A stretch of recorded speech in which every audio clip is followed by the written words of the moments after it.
غصہ بہت بری چیز ہے. غصے سے انسان کے اندر کئی بیماریاں جنم لیتی ہیں. سب سے پہلے انسان کے اندر حسد جنم لیتا ہے. یہ حسد بھی انسان کو غصے کی وجہ سے آتا ہے. آپ کسی کے پاس مال دیکھتے ہیں، آپ کو برداشت نہیں ہو رہا، آپ کو تکلیف ہوتی ہے.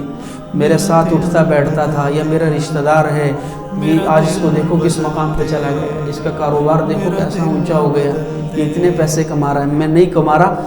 آپ کو اس پہ غصہ آ رہا ہے، تو اس غصے کی وجہ سے آپ کے دل کے اندر حسد پیدا ہو رہا ہے، حسد پیدا ہو رہا ہے. تو یہ حسد کا پیدا ہونا در حقیقت غصے کی وجہ سے ہو رہا ہے. آپ غصہ نہ کریں، جو ہے وہ آپ کے اندر حسد پیدا نہ ہو. آپ غصہ کرتے ہیں، آپ کے اندر کینہ پیدا ہوتا ہے. آپ غصہ کرتے ہیں، آپ کے تعلقات ٹوٹتے ہیں.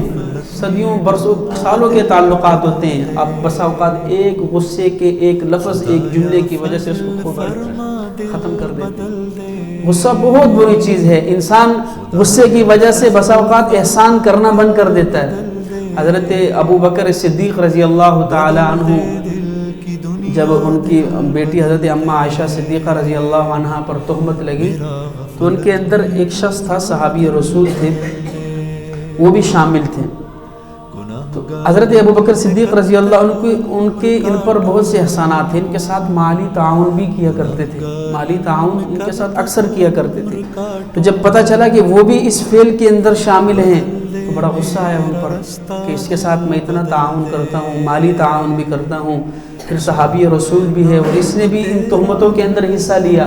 ایک دفعہ جی کے اندر آیا کہ میں اس پر احسان بند کر دوں، لیکن قربان جاؤں. پھر کہا کہ نہیں، نفس کی نہیں مانوں گا، باقاعدہ اس کا جو تعاون کیا جاتا تھا وہ ڈبل کر دی.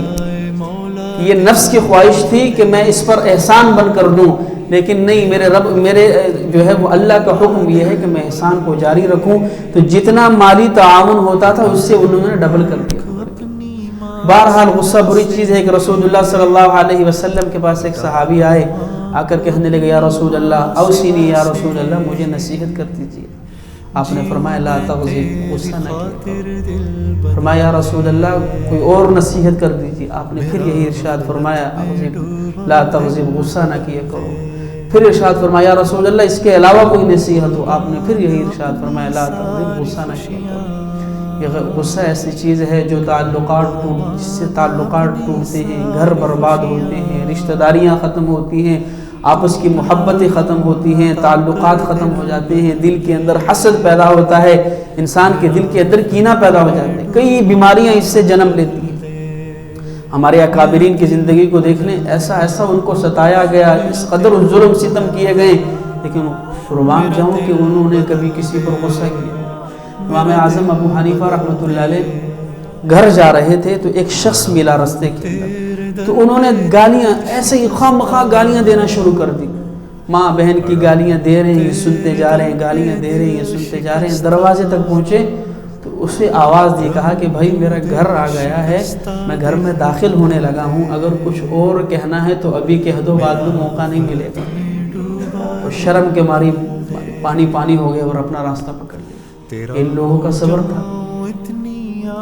ایک بزرگ سے کسی نے پوچھا کہ آپ ایسے خواہ مخواہ تنگ کرنے کے لیے آپ بہتر ہیں، یہ کتیا جا رہی تھی کہ یہ کتیا بہتر ہے، آپ بتائیں کہ آپ بہتر ہے، یہ جو چلتی ہوئی کتیا ہے یہ بہتر ہے. فرمانے لگے، غصہ نہیں کیا، نہ گالی دی.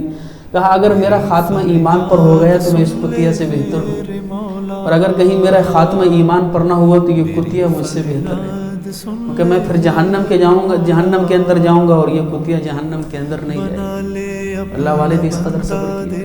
امام اعظم ابو حنیفہ رحمۃ اللہ علیہ کے متعلق ایک اور قصہ عارف القرآن کے اندر بھی یہ لکھا گیا ہے. فرماتے ہیں کہ ان کا دستور یہ تھا کہ یہ رات کے وضو سے، عشاء کے وضو سے فجر کی نماز پڑھا کرتے تھے.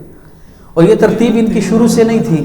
یہ ایک دفعہ جا رہے تھے تو دو لوگ آپس میں گفتگو کر رہے تھے، تو ایک نے دوسرے سے کہا کہ یہ وہ شخص ہے جو رات کے وضو سے فجر کی نماز پڑھتے ہیں.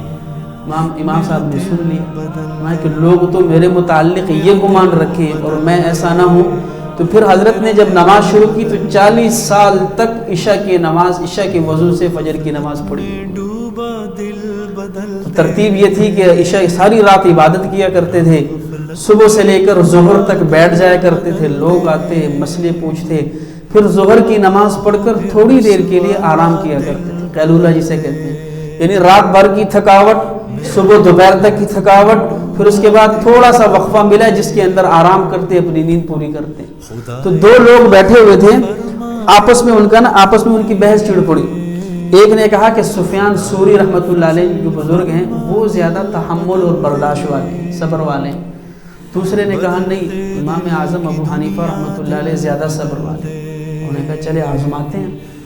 تو یہ شخص آیا، اسے معلوم تھا کہ امام اعظم ابو حنیفہ رحمۃ اللہ علیہ کا دستور یہ ہے کہ ساری رات عبادت کرتے ہیں، صبح کو مسائل، اور یہ تھوڑی دیر کے لیے ظہر کے بعد سوتے ہیں. اور انہوں نے اپنا ایک بالا خانہ بنایا ہوا تھا، اوپر چڑھ کر علیحدگی کے اندر آرام کیا کرتے تھے. اب انہیں معلوم تھا کہ اس وقت جا کر وہ آرام کرتے ہیں. جیسے انہیں محسوس ہوا کمرے کے اندر چلے گئے ہیں، اب لیٹ گئے ہوں گے. آ گئے، دروازے پہ دستک دی. امام صاحب اٹھے، باہر نکلے. جی کیسے آنا ہوا؟ فرمایا مسئلہ پوچھنے آیا. ڈانٹا نہیں کہ صبح سے بیٹھا ہوا تھا تب تو پوچھنے نہیں آئے، اب جب میں لیٹنے کے لیے چلا گیا ہوں اب تو پوچھے. فرمایا پوچھو کیا پوچھنا؟ کہا جی مسئلہ تو مجھے یاد تھا، یقین مانے جیسے سیڑھیوں پہ چڑھا ہوں میرے ذہن سے نکل گیا. تو کہا چلے جب یاد آ جائے پھر پوچھ لینا. ٹھیک ہے. واپس ہو گیا. امام صاحب پھر چلے گئے، پھر لیٹ گئے. اب انہیں محسوس ہوا کہ اب دوبارہ لیٹ گئے ہوں گے. پھر آئے، پھر دروازے پہ دستک دی، پھر باہر نکلے. جی کیا یاد آ گیا؟ کہا جی بالکل یاد آ گیا تھا، لیکن جیسے ہی آپ دروازے تک پہنچے پھر میرے دماغ سے نکل گیا. انہوں نے کہا چلے جب یاد آ جائے پھر پوچھ لیں. پھر چلے گئے. تیسری دفعہ پھر دروازے پہ دستک دی، پھر انہیں نیند سے اٹھایا. باہر آیا. جی اب یاد آیا؟ کہ جی بالکل یاد آ گیا.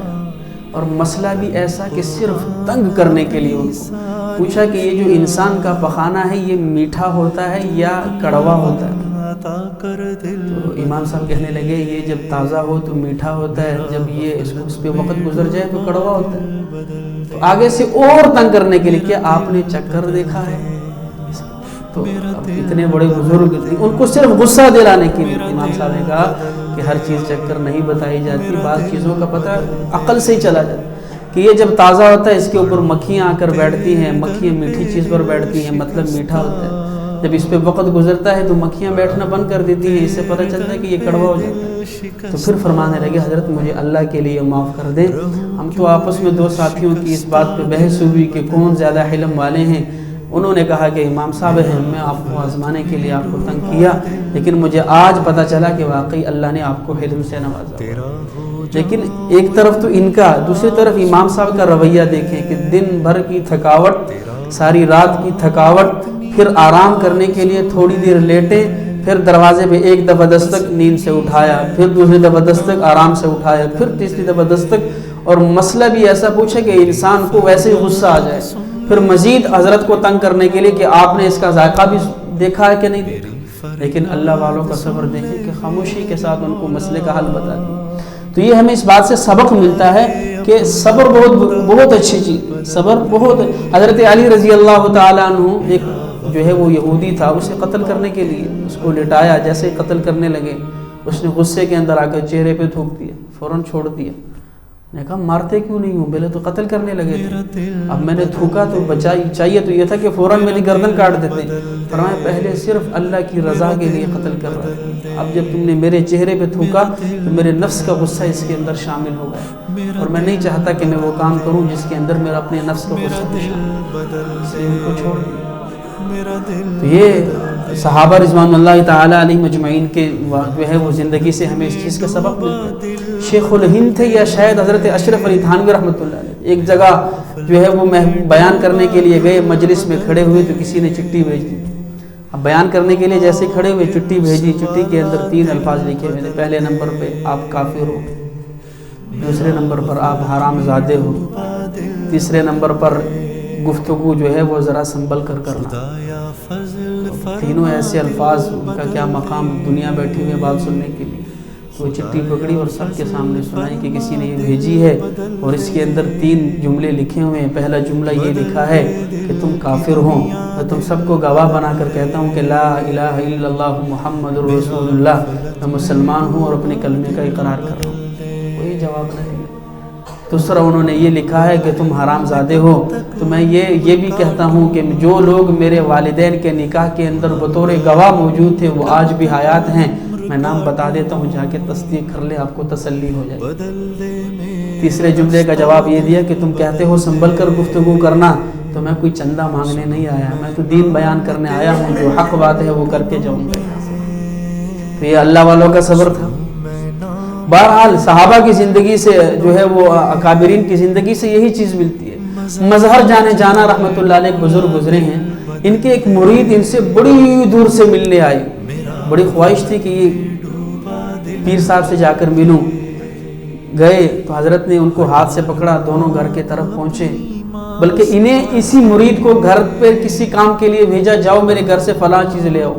اب مرید گھر پہ گیا، دروازے پہ دستک دی، پیرنی جو ہے وہ پیرنی سے وہ سامان مانگا، تو وہ انہوں نے جو غصہ کیا، وہ گالی گلوچ، وہ بے صبری، واپس آ گئے۔ حضرت آپ کا اتنا بڑا مقام، اللہ نے آپ کو نوازا ہوا ہے، آپ نے گھر میں آفت رکھ، آپ کے گھر سے ایسی جو آپ کی بیوی بد اخلاق قسم کی، آپ کیسے برداشت کرتے ہیں؟ فرمانے لگے بھائی اسی بد اخلاقی نے مجھے آج یہاں اس مقام تک پہنچایا، یہ جتنا میرے ساتھ بد اخلاقی سے پیش آتی ہے میں اتنا صبر کرتا ہوں، جتنا صبر کرتا ہوں اللہ مجھے اتنا نوازتے ہیں، اسی کی اس بد اخلاقی نے مجھے اس مقام تک پہنچایا۔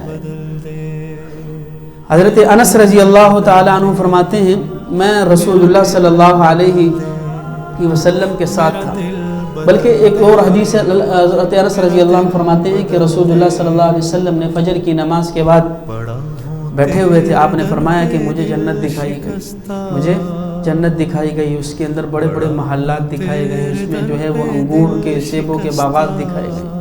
میں نے جبریل سے پوچھا جبریل یہ کس کے لیے ہے؟ فرمایا کہ یا رسول اللہ یہ ان لوگوں کے لیے ہیں جب ان کو حق بات پر غصہ آ جائے اور وہ کسی کو معاف کر دے، یہ اللہ نے یہ مقام ان کے لیے رکھا ہے۔ حضرت ابو مسعود رضی اللہ تعالیٰ عنہ ایک صحابی رسول ہیں، یہ اپنے غلام کو مار رہے تھے، جب غلام کو مار رہے تھے تو پیچھے سے کسی نے آواز دی کہ جتنی قدرت تمہیں اس غلام پر حاصل ہے اس سے زیادہ قدرت اللہ کو تم پر حاصل ہے۔ تو کہتے ہیں جب میں نے مڑ کر دیکھا تو رسول اللہ صلی اللہ علیہ وسلم تھے، میں نے کہا یا رسول اللہ میں نے اس کو اللہ کی رضا کے لیے آزاد کر دیا۔ آپ نے فرمایا اگر تم ایسا نہ کرتے تو جہنم کی آگ تمہیں جلاتی۔ بلکہ بعض روایت سے آتا بھی ہے کہ جب انسان کسی کو حق بات کے غصے پر بھی معاف کر دے تو اللہ پاک بھی اس کو معاف کر دیتے ہیں کہ تم مجھ سے زیادہ سخی بننے کی کوشش کر رہے ہو، میرا بندہ ہے، میری مخلوق ہے، تیرے اندر اتنی سخاوت کہ تجھے غصہ بھی آ رہا ہے، اس کے باوجود تو نے معاف کر دیا، تو میں رب ہو کر تجھے کیوں نہ معاف کروں۔ امام زین العابدین رحمۃ اللہ علیہ جو حضرت حسن رضی اللہ عنہ کے بیٹے بھی ہیں، ان کا لقب امام زین العابدین ہے، ان کی ایک باندی تھی، ان سے ملنے کے لیے ایک مہمان آیا تو باندی سے کہا جاؤ ذرا شوربہ پڑا ہوا وہ گرم کر کے لے آؤ۔ اس نے شوربہ گرم کیا، آ کر جیسے ہی جو ہی دینے لگی تو پاؤں پھسلا اور سارا گرم ابلتا ہوا شوربہ حضرت امام زین العابدین پہ گرا۔ جیسے ہی گرایا ظاہر ہے ابلتا ہوا شوربہ ہو تو جسم میں جلا ہی ہوگا۔ اب ان کو پتا تھا کہ غصے میں نہ آ جائیں، جیسے ہی ان کی طرف یوں دیکھا تو فرمایا والکاظمین الغیظ، کہ ایمان والے تو وہ ہیں جو اپنے غصے کو پی جاتے ہیں۔ فرمایا میں نے اپنے غصے کو پی لیا۔ والعافین عن الناس، ساتھ میں اس باندی نے کہا تو ایمان والے تو اس کو معاف بھی کر دیتے، کہا میں نے تجھے اللہ کی رضا کے لیے معاف کر دیا۔ واللہ یحب المحسنین، فرمایا کہ ایمان والے مزید احسان بھی کرتے ہیں، کہا جاؤ میں نے تمہیں اللہ کی رضا کے لیے آزاد بھی کر دیا۔ کہ گرایا، تکلیف دی، گرم شوربہ گرایا، اور باندھی ہے ساتھ میں وہ قرآن پڑھتی جا رہی ہے، یہ عمل کرتے جا رہے ہیں، وہ قرآن پڑھتی جا رہی ہے، عمل کرتے جا رہی ہے، اور اس کو اللہ کی رضا کے لیے آزاد بھی کرتی ہے۔ تو ہمارے اندر بھی ایسے اخلاق پیدا ہو جائیں، ایسے اخلاق، خندہ پیشانی والے خوبصورت اخلاق ہمارے اندر پیدا ہو۔